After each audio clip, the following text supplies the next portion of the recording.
Pagi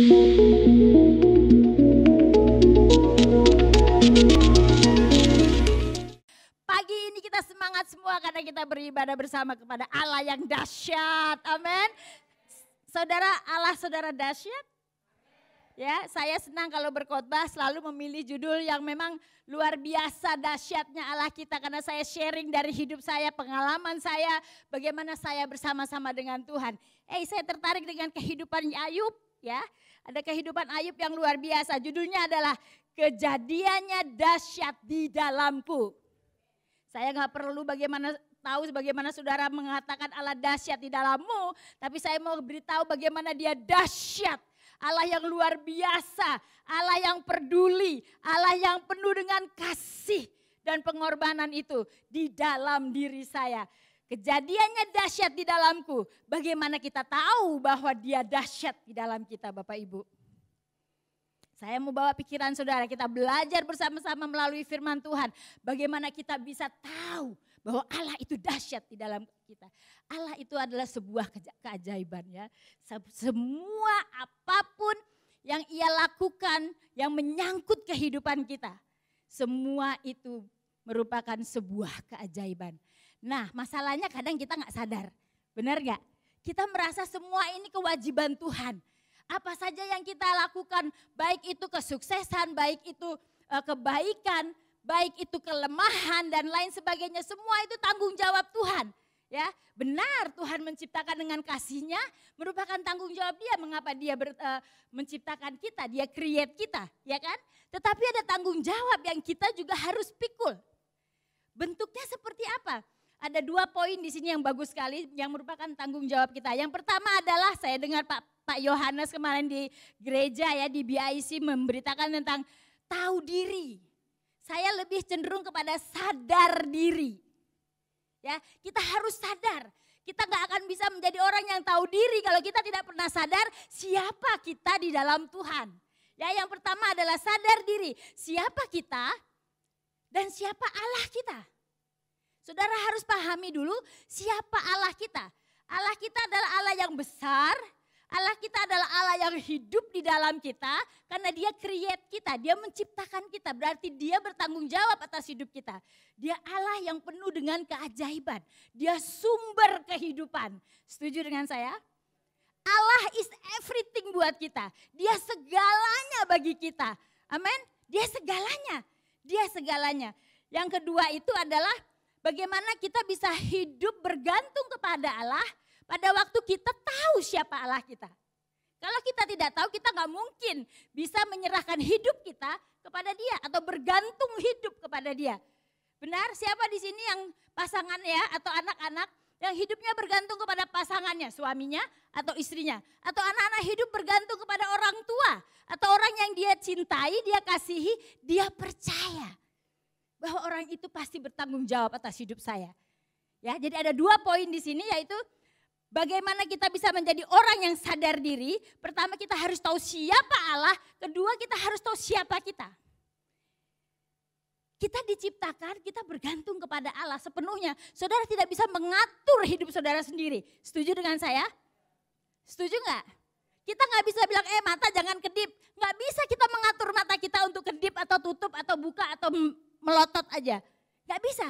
Kita nggak bisa berbicara kepada diri kita untuk stop, jangan napas. Aku lagi nggak pengen napas, aku mau puasa napas deh 10 menit. Silakan, mati saudara. Tahan napas 10 menit aja. 10 menit tahan. Susah saudara. Saya nggak mau punya ludah. Saudara nggak ngerti apa fungsinya ludah. Pencipta kita tahu. Nggak punya ludah, coba kering saudara.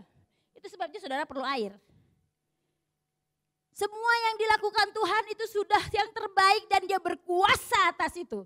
Saudara tidak bisa kontrol semuanya. Saudara tidak bisa berotoritas buat diri saudara. Saya mau punya orang tua lahir baik-baik saja. Kalau bisa saya lahir nanti jadi keluarganya Pak Jokowi. Gak bisa memilih. Semua diatur oleh pencipta kita, amin. Jadi saudara harus sadar siapa saya. Siapa Allah saya? Saya ada karena satu oknum yang mengadakan saya, yaitu Tuhan kita. Itu sebabnya kita harus bergantung kepada Dia, amin. Amin. Sadar diri siapa kita, siapa Allah. keajaiban terbesar dalam hidup kita adalah pada saat kita mengerti, kita paham bahwa Allah menyertai kita, memberkati kita.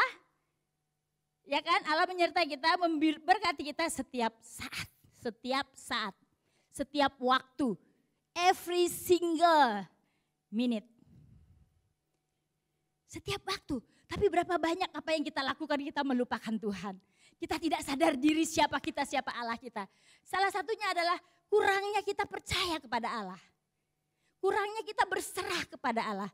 Kekhawatiran, kecemasan, ya kan? Kebencian, kepahitan, dendam, iri hati, sombong. Selalu ada di dalam kita. Padahal kita ini siapa? Jangan siapa di mata manusia, tetapi siapa di mata Tuhan. Tuhan yang menilai kita. Tuhan yang menilai kita. Ayub 38 ayat 4 sampai dengan 11. Yuk kita baca. Saya tertarik dengan kisah ini saudara. Saya pernah juga membawakan kisah ini. Siapa Ayub? Saya tertarik. Di sini ada percakapan antara Tuhan dengan Ayub. Ayub seperti mengeluh. Aku kok menderita seperti ini. Kok semua diizinkan Tuhan seperti ini. Adalah sedikit keluhan.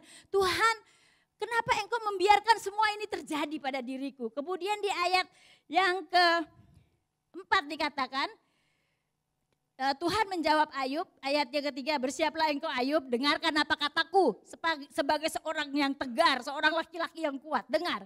Ayat 4 dikatakan, Ayub, kan Ayub mengeluh. Terus Tuhan bilang sama Ayub, Ayub, di manakah engkau ketika aku meletakkan dasar bumi ini? Ceritakanlah kalau engkau mempunyai pengertian. Dia membuka matanya Ayub, buka hatinya Ayub, buka pikiran Ayub. Coba buka matamu lebar-lebar, melotot dong, lihat apa yang aku lakukan Ayub. Apakah ada sedetik pun aku tidak memperhatikan engkau? Apakah ada waktu di mana aku meninggalkan engkau? Apakah ada waktu aku membiarkan dan tidak peduli kepadamu? Saudara, dalam kesulitan kadang kita berbicara kepada Tuhan. Tuhan, di mana engkau? Biarin aku sendiri, aku kesepian. Aku perlu penghiburan, aku perlu kesembuhan, aku perlu pemulihan. Rumah tanggaku hancur, kita desperate. Kita merasa seolah-olah Tuhan jauh dari kita, Tuhan tidak peduli kepada kita. Amin.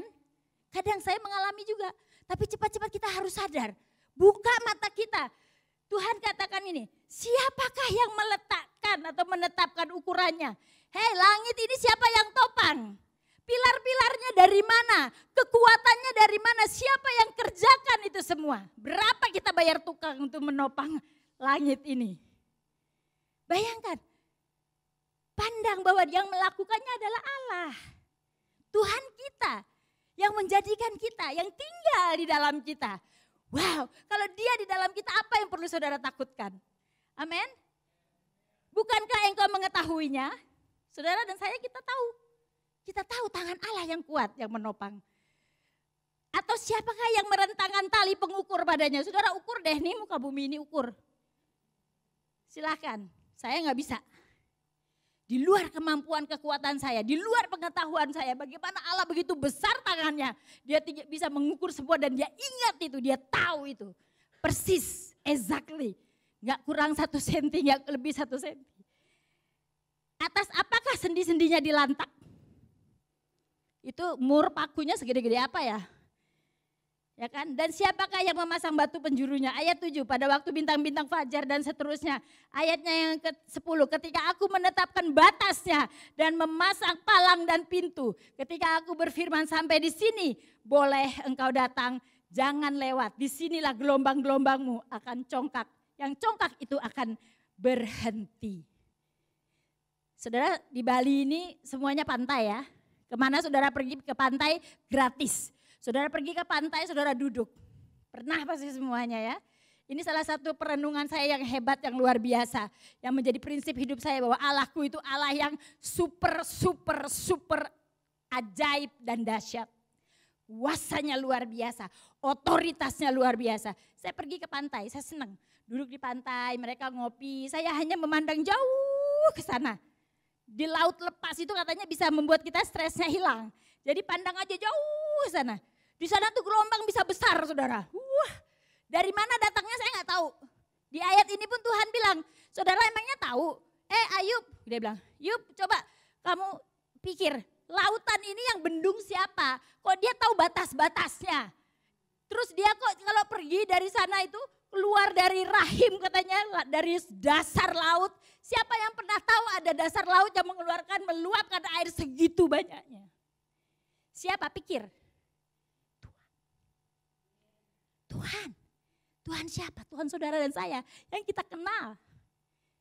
Di dalam nama Tuhan Yesus Kristus penyelamatmu yang penuh dengan keajaiban sejak lahir sampai dia naik ke surga. Dia gak mati loh. Dia mati 3 hari dia bangkit, dia naik ke surga. Dia hidup buat saudara dan saya. Itu Tuhanmu dan saya. Amin. Dari mana tuh laut datang, ada sumbernya, di mana sudah pernah selidiki, di mana sumber air laut itu? Tuhan bilang aku tahu di mana rahimnya.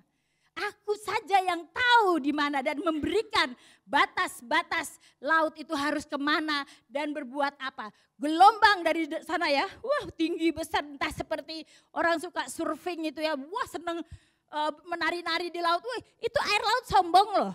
Dibilang kan congkak dia, waktu gelombang tinggi, wah dia bangga dia congkak, wah asik aku nih. Aku bisa telan itu kapal besar, saya bisa, wah sombongnya si air laut.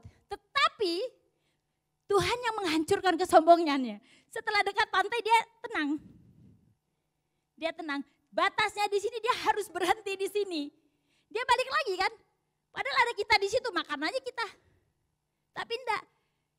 Aturannya dia hanya sampai ke situ berhenti, balik lagi. Benar enggak? Benar enggak? Siapa yang ngatur? Pertanyaannya.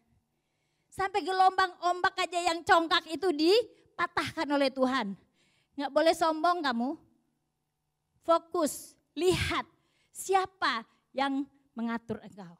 Hidup kita ini harus tahu diri. Hidup kita ini harus sadar diri. Siapa kita di dalam Tuhan? Firman Tuhan ada di dalam kita dan kita harus percayai itu. Amin. Wow, amazing sekali nih. Saya senang sekali ayat ini.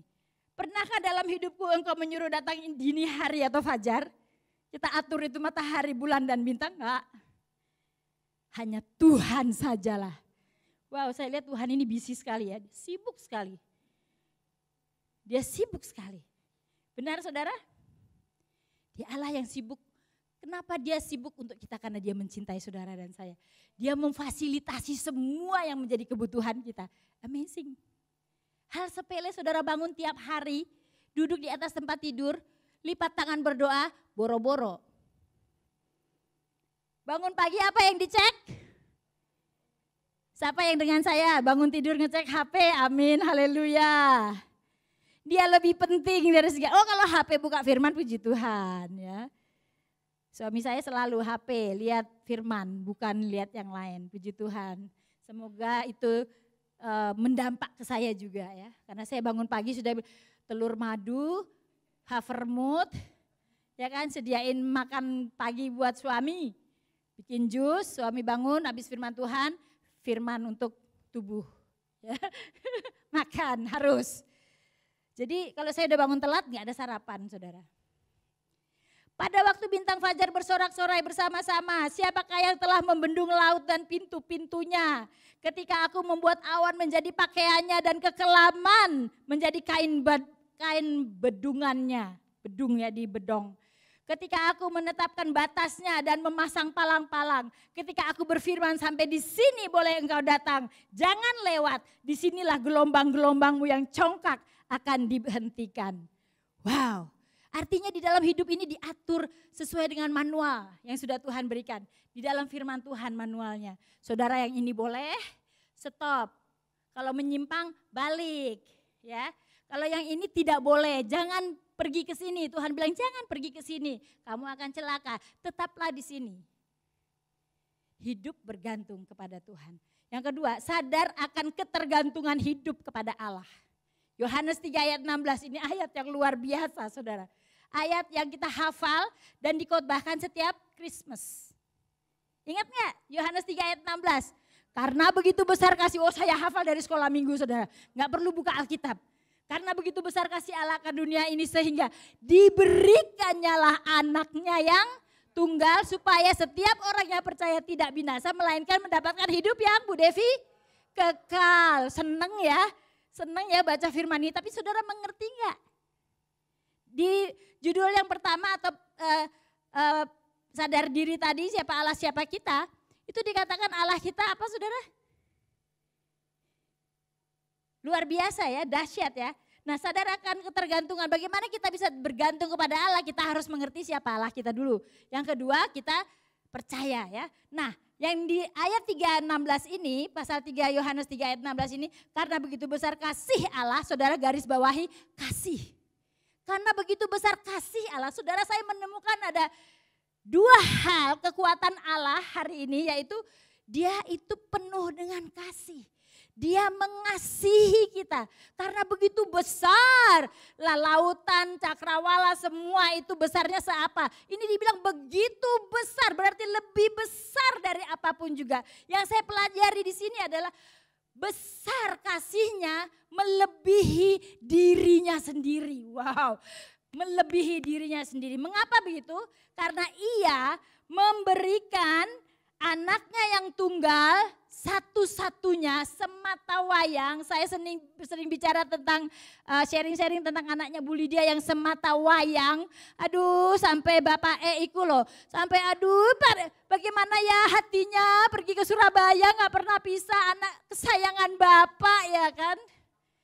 Bapaknya kadangnya nangis sendiri, pura-pura istrinya gak lihat, dia balik belakang, air matanya sudah mengalir kenapa Pak? Aduh sedih, ingat Mbak Anik, ingat anakku di sana.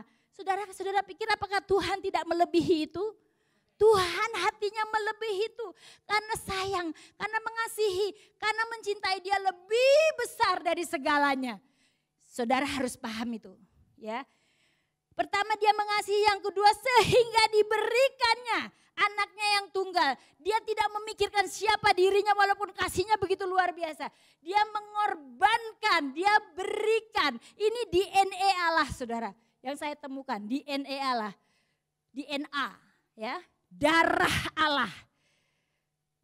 Kepribadian ya kan. Kepribadian Allah. Ada di sini yaitu suka berkorban, suka memberi, sehingga ia memberikanlah. Kalau kita anak-anak Allah kita harus punya DNA yang sama.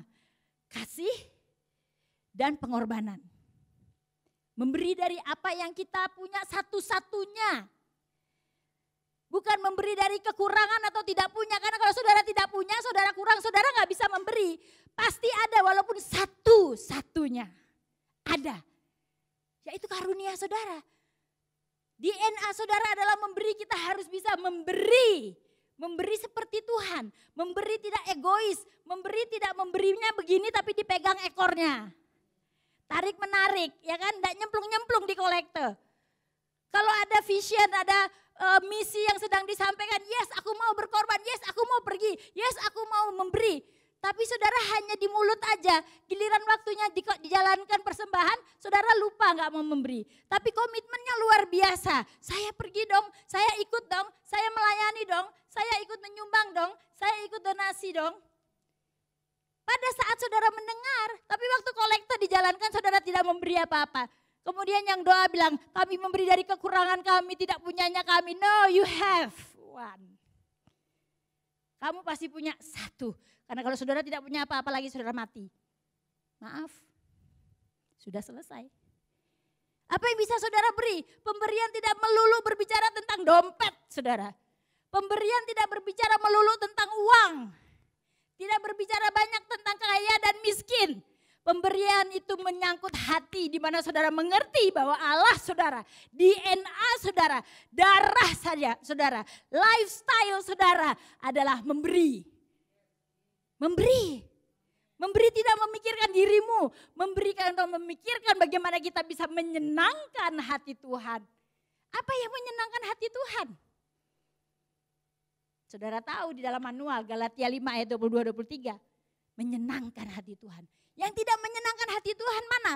Galatia 5 ayat 19-20. Jelas di situ mana yang saudara berkenan, mana yang saudara tidak berkenan di hadapan Tuhan. Jelas. Berbicara tentang integritas saudara. integritas. Gosip itu integritas. Bicara hal-hal yang tidak benar, menyakiti orang lain, itu tidak benar. Bertobat. Hari ini kita tahu siapa Allah, siapa kita. Tuhan sentil sedikit saudara jatuh. Hati-hati, perhatikanlah bagaimana cara engkau hidup. Jadilah berkat. Sadar akan ketergantungan hidup kepada Allah. Yang pertama, Allah sudah lebih dahulu mengasihi saudara, memberi, memberkati. DNA Allah adalah DNA atau kepribadian Allah adalah kasih dan memberi. Kemudian dikatakan yang ketiga, ada 3. Dan barang siapa percaya kepadanya, 1, barang siapa percaya kepadanya, 2, ada janji Tuhan, ada janji, akan beroleh hidup yang kekal. Saudara mau hidup kekal, saudara mau masuk surga, surga bukan dongeng. Surga is real, sama seperti mati dan hidup, hidup real. Saudara satu waktu akan mati, itu juga real, itu kenyataan. Tidak ada orang yang bisa menghambat apa yang sudah menjadi natural ya, alami, harus seperti itu. Ada surga, ada neraka. Pikirkan besok, jangan pikir hari ini saja. Hari ini saudara adalah persiapan, besok adalah kekekalan. Apa yang saudara mau bawa dalam kekekalan? Hidup yang bagaimana? Saya selalu bicara kepada murid-murid, kalau mau pilih jahat hanya ada 2 pilihan. Mau jahat-jahat, benar-benar. Satu saja, jangan diantaranya, besok jahat, besok benar, besok jahat. Tiap malam tulis agenda, Tuhan ampuni saya berbuat dosa. Tuhan saya menyedihkan hati Tuhan. Besok bikin lagi, malam tulis lagi. Saya baca agenda seperti itu. Hari ini amburadul, malam bertobat, besok bikin lagi. 2 agenda saya baca semua setiap lembar sama. Ya opo. Bertobat. Pak Paulus berkhotbah kemarin, pilih hanya ada 2. Tuhan atau mamon. Pilih Tuhan atau mamon, hanya 2. Kalau saudara tidak di Tuhan, saudara di mamon. Kalau saudara di mamon, saudara tidak di Tuhan. Kemarin habis ibadah saya duduk dengan teman ya, sudah lebih tua jemaat. Kemudian ngobrol-ngobrol, saya bicara, kita foto-foto selesai ibadah. Kemudian dia begini, dia cerita saya di waktu kita makan snack gitu ya, fellowship. Ibu saya tadi nggak enak loh ikut foto di depan. Kenapa? Saya bilang, kan fun. Habis gereja kita itu fellowship Bu, foto-foto cantik gitu kan. Terus dia begini, saya lihat kiri, waduh cantik. Saya lihat kanan, aduh cantik. Lihat belakang cantik. Saya lihat diri saya kok jelek. Padahal dia cantik menurut saya, sangat cantik. Cantik sekali, dia stylish ya, walaupun udah umur 60 berapa itu. 3 atau 64 ya. Tapi dia stylish, bagus, selalu pakai kalung, cantik, wajahnya cantik, keren. Tapi dia tidak percaya diri. Dia bilang, saya nggak cantik. Saya di tengah-tengah orang cantik. Saya bilang, Bu, ibu tuh cantik. Ibu luar biasa. Ibu baik, ibu bagus. Iya, tapi saya kok merasa minder. Loh, ibu minder itu berarti ibu tidak percaya Tuhan. Kemudian, ibu inilah sedikit poles-poles tambah cantik lagi, nggak poles saja cantik. Iya, tapi kan Ibu Yeye itu saya bicara tentang persembahan dan lain sebagainya. Kemudian Ibu Yeye dalam waktu sebulan saya dengar 2 orang bilang saya sangat kaya katanya. Namanya sama lagi Maria. Ya, yang satu Maria di rumah, yang satu Maria di gereja. Ya ibu kan kaya, jadi ibu bisa perawatan, ibu kelihatan cantik. Oh bukan soal kaya dan miskin. Soal hati yang percaya kepada Tuhan. Soal hati yang, saya bilang kalau kaya uang, saya nggak punya uang. Orang uang itu cuma numpang lewat, saya nggak banyak uang ibu. Tapi kalau soal kaya hati di mana saya bergantung sepenuhnya kepada Tuhan. Tuhan memberikan sukacita, damai, sejahtera yang tidak bisa dibeli pakai uang berapapun. Amin ibu-ibu. Amin ibu-ibu, cewek-cewek luar biasa.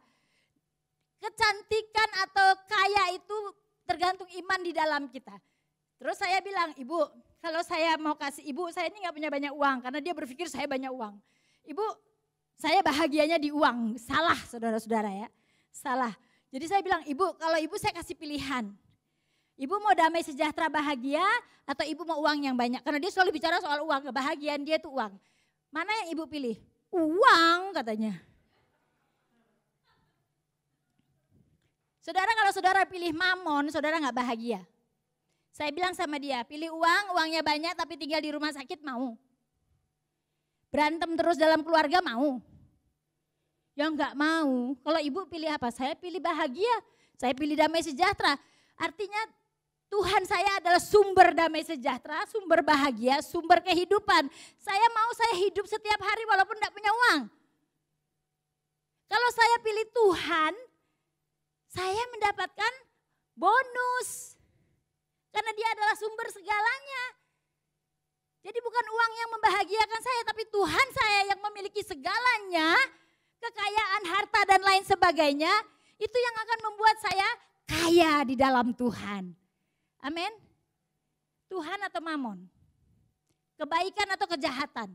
Setiap hari kita dihadapi dengan pilihan itu. Pilih yang mana? Amin.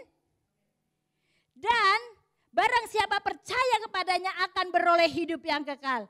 Allah sudah dahulu memberi kasih, memberi pengorbanan. Saudara diminta ada tanggung jawab dari kita. Jadi kita nggak cuma take, minta, menerima. Ada tanggung jawab kita satu saja, mengucap syukur. Berterima kasih. Siapa yang khotbah kemarin? Pak Rudi atau siapa? Hei, kalau ya Bapak ya.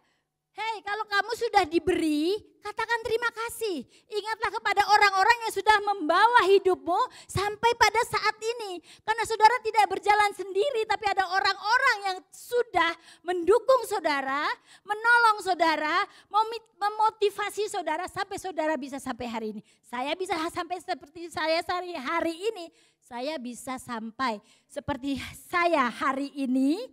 Kadang-kadang kecepatan jadi peletot-peletot gitu ya. Karena ada orang-orang yang mementoring saya.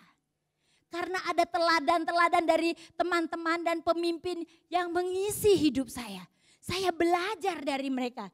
Datanglah dan katakan shalom, terima kasih. Sulit buat kita untuk katakan terima kasih kepada mereka. Amin. Amin. Saya senang, gak lama-lama sudah mau selesai. Pak Vinus, saya senang saudara kita melihat bagaimana 10 orang kusta ini bisa menjadi sebuah pelajaran buat kita. Pengalaman mereka, apa yang Tuhan mau dari kita, kita bisa belajar dari sini. Pak Vinus, gak denger ya? Udah? Yang 10 ayat apa tuh? Lukas. Di Lukas 10 orang kusta. Dengan cara apa? Dengan cara mengingat, memahami, mengerti kejadian-kejadian atau pengalaman-pengalaman yang saudara alami setiap hari daripada Tuhan. Tuhan melakukan apa buat kita? Dan Tuhan mau apa yang kita lakukan buat Tuhan? Bukan apa yang Tuhan lakukan buat kita, tapi apa yang kita lakukan buat Tuhan untuk menyenangkan hati Tuhan. Ya, kita baca di dalam Lukas, sudah ada, oke. Sebelum baca saya mau mengingatkan lima pahlawan yang menjadi contoh untuk mengingatkan kita kepada kebaikan Tuhan. Yang pertama adalah Musa. Tadi Ayub ya sudah. Kemudian sekarang Musa. Saudara lihat perjalanan Musa. Kejadian atau pengalaman dia dengan Tuhan yang dahsyat luar biasa. Itu air laut bisa terbelah. Gak masuk akal ya. Tapi itu Allah keajaiban, berarti Allah bersama-sama dengan kita. Dia menyertai kita untuk melihat keajaiban atau memperkenalkan siapa Allah yang sebenarnya. Saudara belajar dari Musa. Pengalaman Naaman si kusta, panglima besar itu, nyemplung aja ke air kolam yang jorok ya. Saya nggak tahu seberapa jorok itu, pasti hitam-hitam tuh rawa-rawa ya. Hutan bakau, nyelam deh situ. Nyelam sekali belum, nyelam kedua belum, ya kan akhirnya dia sembuh. Apa yang dilakukan Naaman setelah itu kepada Tuhan? Terima kasih. Bahwa itu harta benda apa yang dia miliki, berikan kepada Tuhan. Tuhan tidak perlu. Tuhan hanya perlu hati yang mengakui bahwa semua kejadian itu adalah pengalamanmu dengan Tuhan. Dan ucapkanlah syukur dan terima kasih. Kemudian wanita pendarahan 12 tahun. Ya kan? Kemudian Joshua 7 kali keliling benteng Yeriko kok bisa brok. Itu kan di luar pikiran kita loh, kok iso ya. Walah gitu kata Bu Iin ya. Walah cengang-cengang gitu ya. Yang paling amazing lagi yang saudara nggak bisa pikirkan, coba Yunus di dalam perut ikan. Yunus dalam perut ikan, apa gak sesek napasmu? Megap-megap dalam perut ikan, lihat itu yang namanya jantungnya gelundung-gelundung itu. Ya kan, kita lihat itu di rusuk-rusuknya dan tulang-tulangnya yang besar-besar. Saudara, ini Yunus nih besar loh, di dalam perut ikan kok gak mati, kok dia diajak petualangan, lihat-lihat apa semua itu perut-perutnya si ikan, usus-ususnya di mana. Kalau saya masuk gua gelap aja udah gak bisa napas, saudara. Lampu mati aja kita udah sesek cari keteknya suami. Biar bisa napas, ya kan? Lah Yunus dalam perut ikan. Pengalaman bersama Tuhan, siapa yang melepaskan mereka? Mereka kenal siapa Allah mereka. Saya mengalami banyak dalam perjalanan saya bersama dengan Tuhan. Dan saya tahu saya hidup bergantung kepada Tuhan. Keuntungan hidup bergantung kepada Tuhan yang pertama adalah apa, saudara? Mendapat pemulihan, kesembuhan, kekuatan iman. Ada bonusnya, selamat. Baca Lukas. Dalam perjalanannya ke Yerusalem, Yesus menyelusuri perbatasan Samaria dan Galilea. Terus, ayat selanjutnya, Pak Vinus.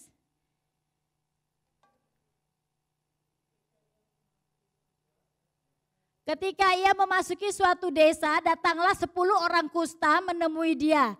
Mereka tinggal berdiri agak jauh. Kemudian mereka berteriak, Yesus dari Nazaret, anak Daud, tolong saya, maukah engkau menolong saya? Hai guru, kasihanilah kami. Yesus mendengar.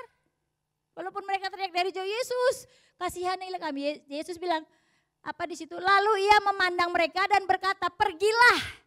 Jarak jauh loh, gak dijamah-jamah loh, gak ditengking-tengking. Ya kan, gak diinjek-injek. Pergilah, perhatikanlah dirimu kepada imam-imam, dan sementara mereka ke tengah jalan, mereka menjadi tahir. Mereka taat kan, mereka sudah percaya waktu mereka, guru kasihanilah kami. Dia sudah menaruh iman percaya kepada Yesus. Yesus bilang, oke, balik, pergi sana, pergi. Beritahu imam-imam, pergi. Dalam perjalanan mereka balik, loh kok kustanya hilang. Penyakitnya sembuh. Yang satu sadar diri. Saya harus beritahu Yesus nih, saya sudah sembuh. Ini pulih, kusta itu bertahun-tahun saudara. Enggak cuma flu 1-3 hari, enggak. Mungkin ada yang sudah rontok gitu, dia punya kelingking dan lain-lain kulit-kulitnya. Yang satu balik, kemudian Yesus bilang apa? Seorang dari mereka ketika melihat bahwa ia telah sembuh, kembali sambil memuliakan Allah dengan suara nyaring. Apa katanya? Lalu ia tersungkur di depan kaki Yesus, bukan cuma bilang Yesus terima kasih. Dia tersungkur, saya ingat di jalan perjalanan ke Boti, kita mampir ke satu gereja, kemudian saya bilang ayo semua maju ke depan, kita mau berdoa memberkati. Saya pikir mereka berdiri, mereka tersungkur. Di lantai, semua tersungkur berlutut. Saya bingung kok langsung tersungkur, Pak Paulus juga bingung kok pada tersungkur. Mereka mau diberkati oleh hamba Tuhan. Karena mereka percaya hamba Tuhan ini datang dari Allah. Bukan hamba Tuhannya tapi hadirat Allah. Mereka masuk dalam hadirat Allah. Karena apa? Karena mereka merasakan kebaikan Tuhan. Orang-orang seperti kita yang merasakan kebaikan Tuhan. Yang kenal siapa Allahmu dan tahu siapa kamu. Setiap masuk dalam hadirat Tuhan. Tidak hanya meminta saja, berteriak minta setiap hari. Kerjaan saudara hanya berteriak kepada Tuhan minta. Saudara tidak tahu bahwa saudara sudah menerimanya dan dipulihkan. Saudara sudah sembuh. Yang menyembuhkan saudara adalah iman percaya saudara kepada Tuhan. Kemudian apa katanya setelah dia tersungkur? Lalu Yesus berkata, bukankah ke-10 orang tadi semuanya telah menjadi tahir? Yesus tahu, 10. Berapa banyak saudara datang kepada Tuhan membawa rentetan list doa saudara. Sudah 10 yang dikasih. Kenapa ucapan syukur kamu hanya 1? Yang 9 adalah keluhan. Terus menerus keluhan. Kapan saudara bisa percaya kepada Tuhan? Saya ingat 10. Kenapa hanya 1 yang datang mengucap syukur?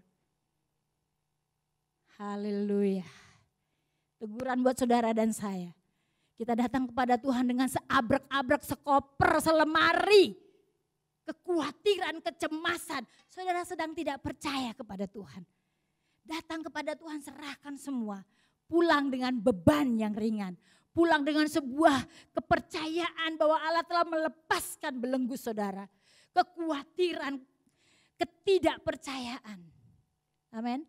Isi dengan damai sejahtera. Isi dengan damai sejahtera.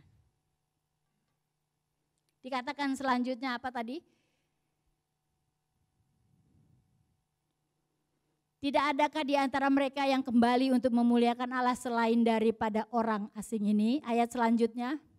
Lalu ia berkata kepada orang itu. Saudara perhatikan baik-baik. Berdirilah dan pergilah. Allah memberikan kebebasan buat kita. Imanmu telah menyelamatkan engkau. Bukan cuma sembuh dari sakitnya.